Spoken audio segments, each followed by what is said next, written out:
নির্বাচনের জয় গণতন্ত্রকামী মানুষকে উৎসর্গ করলেন বিএনপি চেয়ারম্যান তারেক রহমান। সব প্রতিশ্রুতি পর্যায়ক্রমে বাস্তবায়নের ঘোষণা দিয়ে বলেন, যে কোনো মূল্যে শান্তি শৃঙ্খলা বজায় রাখতে হবে। নিরাপদ দেশ গঠনে চাইলেন সব দলমতের সহযোগিতা। নির্বাচনে নিরঙ্কুশ জয়ের পর প্রথম সংবাদ সম্মেলনে বিএনপি চেয়ারম্যান হুঁশিয়ার করেন, কোনো অন্যায় বরদাস্ত করা হবে না। এ নিয়ে আলোচনার জন্য স্টুডিওতে আছেন আমাদের সহকর্মী ফারুক ভূঁইয়া রবিন। আমরা সরাসরি চলে যাচ্ছি তার কাছে।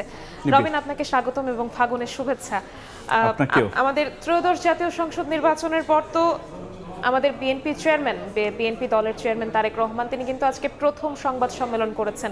তো এই বিষয়ে বিস্তারিত আপনার কাছে কি তথ্য আছে জানাবেন।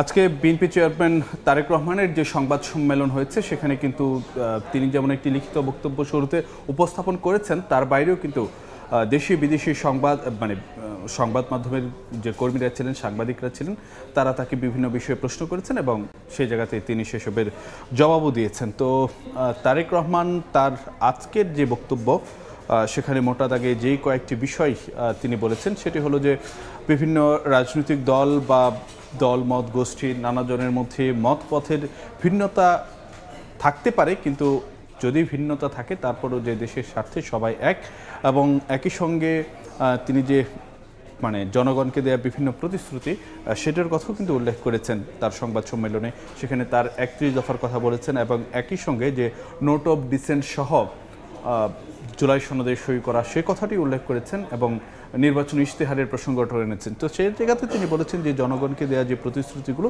সেগুলো যে পর্যায়ক্রমে বাস্তবায়ন করা হবে এবং একই সঙ্গে নির্বাচন পরবর্তী অবস্থায় নেতাকর্মীদেরকে শান্ত ও সতর্ক থাকার আহ্বান জানিয়েছেন এবং কেউ যেন কোনো ধরনের সংঘাতে না জড়ান কিংবা কারো উস্কানিতে যেন না জড়ান, সে বিষয়ে নেতাকর্মীদের শান্ত ও সতর্ক থাকার জন্য আহ্বান জানিয়েছেন তারেক রহমান। আর একই সঙ্গে তার বক্তব্যে কিন্তু যে সরকারে গেলে তারা কোন কোন বিষয়গুলোর দিকে জোর দেবেন সে প্রসঙ্গগুলো কিন্তু এসেছে এবং তিনি বলেছেন যে দুর্নীতি দমন এবং আইন শৃঙ্খলা নিয়ন্ত্রণ এবং জনগণের প্রতি যে জবাবদিহিতা সে বিষয়গুলোকে কিন্তু যে অগ্রাধিকার দেওয়া হবে।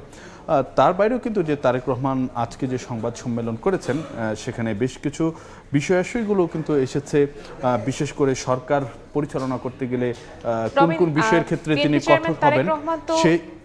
এবারই প্রথমবার প্রধানমন্ত্রী হিসেবে নির্বাচিত হচ্ছেন, তো সেক্ষেত্রে আপনার কাছে কি তথ্য আছে?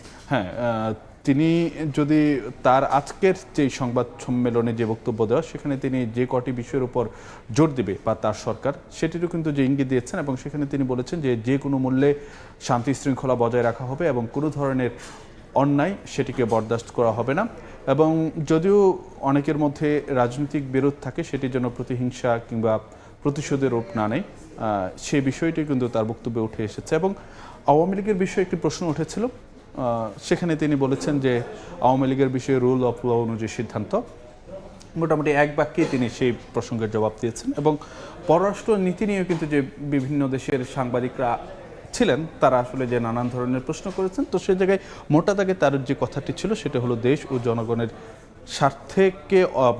স্বার্থকে অগ্রাধিকার দেওয়া হবে এবং দেশ ও জনগণের স্বার্থের কথা বিবেচনা করে পররাষ্ট্রনীতি ঠিক করা হবে। রবিন, আপনাকে অসংখ্য ধন্যবাদ। আপনাকেও ধন্যবাদ।